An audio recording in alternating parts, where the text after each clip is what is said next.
Drugs కేసుకు సంబంధించి చార్మి హైకోర్టులో పిటిషన్ వేసింది. చార్మి పిటిషన్ కు సంబంధించిన మరింత సమాచారం మా ప్రతినిధి శర్మని అడిగి తెలుసుకుందాం. శర్మ, చెప్పండి, డ్రగ్స్ కేసుపై హైకోర్టులో చార్మి అసలు ఎందుకు పిటిషన్ వేసింది? ఆ పిటిషన్ లో ఏ వివరాలు పేర్కొంది? చార్మి వాళ్ళ హైకోర్టును ఆశ్రయించింది. ఆ అంశానికి సంబంధించి మాజీ assistant solicitor general of India Vishnuvardhan రెడ్డితో మాట్లాడదాం. ఏంటి ఆ పిటిషన్లో ఆమె పేర్కొన్న అంశాలు ఏంటి? అంటే చార్మి హైకోర్టును ఆశ్రయించడం జరిగింది. రిట్ పిటిషన్ ఫైల్ చేశాము. ఈరోజు రిట్ పిటిషన్ ఫైల్ చేస్తే రేపు అది హీరింగ్కి వస్తుంది. అంటే చార్మి ముఖ్యంగా ఏమడుగుతుందంటే ఆ హానరబుల్ హైకోర్టు వారిని ఏదైతే నాకు ఇన్వెస్టిగేషన్ నుంచి నోటీసులు వచ్చాయి 12/7 డేటెడ్తో నేను 2 days బ్యాక్ తీసుకున్నాను. సో దాని ప్రకారం ఏంటంటే సెక్షన్ 67 ప్రకారం మా ముందు హాజరుగాండి అని చెప్పేసి superintendent the prohibition and excise Hyderabad వాళ్ళు పంపిస్తే దానికి సంబంధించి ఏంటంటే ఆమె కొంత రెప్యుటేషన్ ఉన్నటువంటి, నాకు రెప్యుటేషన్ ఉంది, మంచి ఫ్యామిలీ నుంచి నేను వచ్చాను, కేవలం నా మీద రూమర్స్ గాసిప్స్తో కొంతవాళ్ళు ఏదో నన్ను డిఫేమ్ చేశారు, అంత మాత్రాన నాకు ఈ నేరాలతో ఏ రకమైనటువంటి సంబంధం లేదు, నాకు ఆల్కహాల్ హ్యాబిట్ లేదు, తర్వాత డ్రగ్స్ కూడా హ్యాబిట్ లేదు, these are all rumours and gossips created by some of the section of the film personalities ఎవరైతే ఉన్నారో, తర్వాత కొంత some of the section of the media కూడా, ఎవరైతే అందరు కాదు కొంతమంది అని చెప్పారు. అయితే వాళ్ళు మేము హైకోర్టుని ఏమడుగుతుందంటే చార్మి, నేను 26వ తారీఖున నేను హాజరు కావడానికి రెడీగా ఉన్నాను. కాకపోతే ఏంటంటే నాకు కొన్ని కాన్స్టిట్యూషనల్ సేఫ్ గార్డ్స్ ఉన్నాయి. అంటే ఏదైతే ఇన్వెస్టిగేషన్ ఏజెన్సీ ఉందో, ముఖ్యంగా ఉమెన్ అనేటువంటిది హైకోర్టుకు ముందు పోలీస్ స్టేషన్కి పిలవద్దు, ఉమెన్ ఎక్కడుంటే అక్కడ ఎగ్జామిన్ చేయాలి. 1978లో సప్తిని నందిని అనేటువంటి ఒక సుప్రీంకోర్టు జడ్జిమెంట్ 7 ధర్మాసనం ఉండేటువంటి తీర్పు చెప్పారు. దానిలో ఉన్న గైడ్ లైన్స్ ఫాలో కండి. ఆ గైడ్ లైన్స్ ఏంటంటే ఏ వ్యక్తి దగ్గర నుంచి కూడా కంపల్డ్ టెస్ట్ మనీ తీసుకోవద్దు.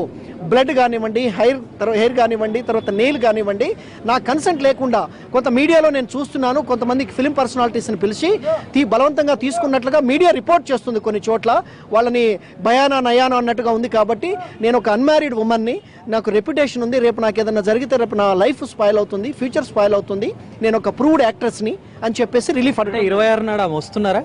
అంటే రేపు హైకోర్టులో ఇవన్నీ విన్న తర్వాత ఏమి హైకోర్టు రిలీఫ్ ఇస్తుందో చూసి, ఏది ఆమెని ముఖ్యంగా ఫోర్స్ చేయొద్దు, కోయర్షన్ చేయొద్దు. ఆమె నేను స్వచ్ఛందంగా సిట్టు ముందుకు హాజరవుతానని చెప్పింది కదా. ఆమె హాజరు కావడానికి సిద్ధంగా ఉంది. కాబట్టి హాజరైన తర్వాత ఆమె లీగల్ అసిస్టెన్స్ కోరుకుంటున్నారు. ఏమంటే లీగల్ అసిస్టెన్స్ ఏమంటే, నాకు అడ్వకేట్ అసిస్టెన్స్ కావాలి, నాకు పేరెంట్స్ కూడా ఏజ్డ్, ఎవరు కూడా ఇక్కడికి రాలేరు, నాకు ఎవరు కూడా ఫ్రెండ్స్ కూడా రావట్లేదు. వచ్చిన 4-5గురులో ఒక 2 కూడా లాయర్లను వాళ్ళు తీసుకొచ్చుకున్నారు కదా, ఈమె కూడా తీసుకురావడానికి అభ్యంతరం ఏం లేదు కదా. అంటే అడ్వకేట్ని ఏంటంటే లోపలికి ఎలో చేయడం జరగలేదు. జనరల్గా ఏంటంటే సుప్రీంకోర్టు కాన్స్టిట్యూషనల్ గైడ్ లైన్స్ ప్రకారం ఏంటంటే సప్తిని నందిని, తర్వాత డీకే బోసు ఇటువంటి కేసెస్లో ఏం చెప్పారంటే, pre investigation, pre arrest and post arrest, ఎవరైతే సస్పెక్ట్ కొన్ని ప్రాథమిక హక్కులు అనేటువంటి ఉన్నాయి వాళ్ళని ఫోర్స్ చేయొద్దు, కంపల్డ్ టెస్ట్ మనీ తీసుకోవద్దు. ఇంకోటి, ఒక వ్యక్తి పేరు ఎఫ్ఐఆర్లో లేకుండా, ఒక వ్యక్తి పేరు రిమాండ్ కేసు డైరీలో లేకుండా, సరైన ప్రైమా ఫేసీ లేకుండా ఈ బ్లడ్ శాంపిల్స్ తీసుకుంటే ఆమె ఫ్యూచర్ స్పాయిల్ అవుతుందని. ఇక్కడ వాళ్ళు చెప్పిన దాని ప్రకారం వాళ్ళే స్వచ్ఛందంగా ఆ బ్లడ్ శాంపుల్ కానీ, నెయిల్ కానీ, హెయిర్ కానీ ఇచ్చారు. ఎక్కడ ఎవరిని ఒత్తిడి చేయలేదు మేము అని చెప్తున్నారు సిట్ వాళ్ళు. అంటే ఆమె ఎవరినో ఒత్తిడి చేశారని చెప్పాలా, she red in the media reports, వాళ్ళు తీసుకుంటున్నారు అన్నారు. అది ఏంటంటే అది నథింగ్ బట్ ఆర్టికల్ 20 క్లాస్ 3 ప్రకారము ఇట్స్ ఏంటంటే it's violation of article 20 of the constitution. ఏ వ్యక్తిని కూడా సెల్ఫ్ ఇంక్రిమినేషన్, ఎవరి మీద కూడా కంపల్డ్ టెస్ట్ మనీ తీసుకోవద్దు వాళ్ళ యొక్క కన్సెంట్ లేకుండా, అది రాజ్యాంగం ఇచ్చినటువంటి హక్కు. తర్వాత ఆర్టికల్ 22 ఆర్టికల్ 22 క్లాస్ 1 ఏం చెప్తుందంటే, right to be consulted by advocate at the time of enquiry, even police కస్టడీలో కూడా అడ్వకేట్ సమక్షంలో చేయమని సుప్రీంకోర్టు సందర్భం. ఆర్మీకి అయితే నాకు అలాంటి అలవాటు లేదంటు అని చెప్తున్నారు. కానీ సిట్ ఏ ఆధారం లేకుండా ఒక నోటీస్ ఇవ్వగలుగుతుందా, పిలవగలుగుతుందా? అంటే ఇప్పటి వరకు అంటే నా నేజ్ యాజ్ అన్ అడ్వకేట్ ఫర్ చార్మిగా అంటే నేను అన్ని వెరిఫై చేస్తే ఎక్కడ కూడా ఆమె పేరు ఎక్కడ రాలేదు. కాకపోతే 67 ప్రకారం ఎక్సైజ్ ఆఫీసర్స్కి కొంత అధికారం ఉంటుంది. సో ఎవరిని పిలిచినా కోఆపరేట్ చేయాలి. సో దాని ప్రకారంగా షీఈ్ రెడీ టు కోఆపరేట్.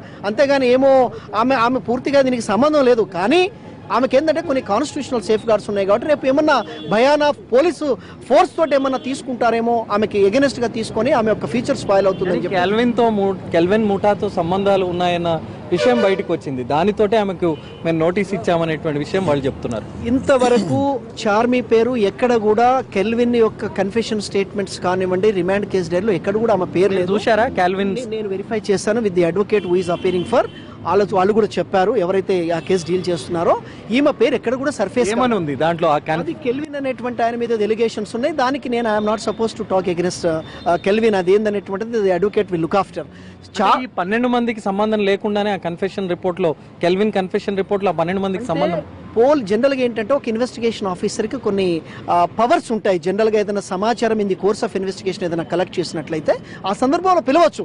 పిలిస్తే నేను పోనేటువంటి హక్కు కూడా ఎవరికి లేదు. పోయిన తర్వాత పోలీసులు అనేటువంటి వాళ్ళు మిస్యూజ్ చేయకుండా పవర్స్. అంటే ఇప్పుడు 5గురిని ఎవరైతే పిలిచారో వాళ్ళని ఎక్కడ కూడా వాళ్ళు ఇబ్బంది పెట్టారు పోలీసులు. ఆ ఎక్సైజ్ సిట్ అనేది ఎక్కడ చెప్పలేదు. వాళ్ళు ఏ మేరకు మమ్మల్ని అడిగారో దానికి దక్కగా సహకరించామనేటువంటి విషయమే వాళ్ళు కూడా చెప్పారు. అంటే బ్లడ్ శాంపిల్స్, తర్వాత నెయిల్ శాంపుల్, హెయిర్ శాంపుల్ అనేది తీసుకోవడం రాజ్యాంగ చట్ట వ్యతిరేకం. కోడ్ ఆఫ్ క్రిమినల్ ప్రొసీజర్ కోడ్లో ఎక్కడ కూడా లేదు. ఎన్డీపీఎస్ యాక్ట్లో ఒక సస్పెక్ట్, ఒక వ్యక్తి ముద్దాయి కాకుండా ఆ కేసులో స్వచ్ఛందంగా ఇవ్వచ్చు. పోయిన వాళ్ళు స్వచ్ఛందంగా ఇచ్చారా, లేకపోతే భయాన్ని ఇచ్చారా, లేకపోతే రెప్యుటేషన్ పోతుంది, లేకపోతే ఇంకా పోలీసు వాళ్ళు ఎంత అరెస్ట్ చేస్తారని చెప్పి కూడా సగం మంది ఇస్తారు. కాబట్టి ఈమెకి ఏంటంటే కాన్స్టిట్యూషనల్ రైట్స్ ఉన్నాయి కాబట్టి ఆ రైట్స్ ప్రకారం ఇప్పటి వరకు అయితే 5గురు మగవాళ్ళు. రేపు రాబోయేది ఆమె చార్మి లేడీ. ఆమెకు అంత ప్రత్యేకమైనటువంటి ఫెసిలిటీస్ ఇచ్చే అవకాశం ఉంటుందా? ప్రత్యేకమైన ఫెసిలిటీస్ ఇక్కడ మేమేమి అడగట్లేదు. హైకోర్టు రిట్ పిటిషన్లో ఏం అడుగుతున్నామంటే ఉమెన్ ఆఫీసర్స్ ఉండాలి. తర్వాత నన్ను ఫోర్స్ చేయొద్దు, ఏ స్టేట్మెంట్ ఇవ్వమని కూడా. వాట్ ఎవర్ ది ఇన్ఫర్మేషన్ నేను అడిగితే తీసుకోవాలి, కనెక్టెడ్ సంబంధించి చెప్తాను. ఇప్పటి వరకు అట్లా జరిగిందని ఆమె ఊహించుకుంటున్నారా? అంటే మీడియాలో కొన్ని రిపోర్ట్స్ వచ్చినాయి కాబట్టి she said in the affidavit, media కొంత రిపోర్ట్ చేసింది, ఈ రకంగా తీసుకుంటున్నారని చెప్పేసి. కొంతమంది పోయిన వాళ్ళు కూడా సినిమా పర్సనాలిటీస్ కాబట్టి జనరల్గా అక్వైంటెన్స్ ఉండొచ్చు. వాళ్ళు కూడా ఏదో స్కాండలస్ క్వశ్చన్స్ అడుగుతున్నారు, అన్నెసరీ క్వశ్చన్స్ అడుగుతున్నారని కూడా చెప్పడం జరిగింది. దాన్ని కూడా అఫిడవిట్లో మెన్షన్ చేస్తాం. రేపు కోర్టులో ఏ రకమైనటువంటి వాదనలు ఉంటాయి? వాళ్ళు అలా చేయం, మేము ఉమెన్ ఆఫీసర్ను పెడతాం, మేము ఫోర్స్ చేయము అనేటువంటి విషయాలు వాళ్ళు కూడా చెప్పే అవకాశం ఉంటుంది కదా. అంటే రేపు ఏం జరుగుతుంది అనేది యాజ్ అడ్వకేట్గా నేను చెప్పలేను. ఈ గ్రౌండ్స్ ఏదైతే ఉన్నాయో ఇవాళ అఫిడవిట్లో ఏదైతే రైట్ చేస్తామో అవన్నీ కూడా న్యాయస్థానానికి మేము అభ్యర్థించడం జరుగుతుంది. కోర్టు వారు ఇరుపక్షాలు విన్న తర్వాత ఒక నిర్ణయం తీసుకుంటారు. హానరబుల్ కోర్టు కూడా కాన్స్టిట్యూషనల్ సేఫ్ గార్డ్స్ వరకు ఖచ్చితంగా వీటన్నిటి విషయాల్లో ఓకే చెప్తే హాజరయ్యే అవకాశం ఉంటుందా? ఖచ్చితంగా ఆమె హాజరు అవుతుందని అనుకుంటున్నాను. రేపు ఏమనేటువంటిది హైకోర్టు ఏం చెప్తుందో చూసుకుంటే will take the decision. Okay, NMDS act కింద అలా వాళ్ళు విచారించే అవకాశం ఉంటుంది కదా. ఎన్డీపీఎస్ యాక్ట్ ప్రకారం 67 ప్రకారం పిలవచ్చు. ఖచ్చితంగా పిలిచారు, అందరు పోతున్నారు. Charmi is also will cooperate with investigation agency. ఆమెమి ఎవరి మీద ఎగెనెస్ట్ మాట్లాడట్లేదు. Before examining me, before investigating against me, please follow the constitutional safe guards.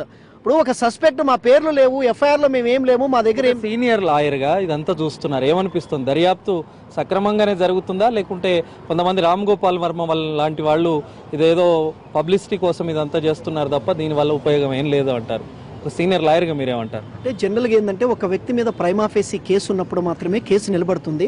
Cinema తారలు అనేసరికి ఏంటంటే ఏదో మా డిపార్ట్మెంట్ ఉంది, ఎగ్జిస్టెన్స్ ప్రూవ్ చేసుకోవాలి, ఉనికిని అనేది కూడా కొంత ఉంటుంది.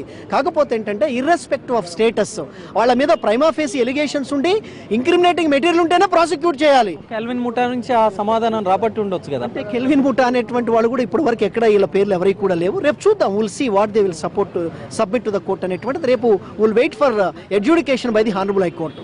ఓకే, మరి రేపు విచారణ జరుగుతుంది కాబట్టి ఏ రకమైనటువంటి ఉత్తర్వులు కోర్టు ఇస్తుంది అనేటువంటిది మనం చూడాల్సి ఉంది. Vote studio. Right, thank you.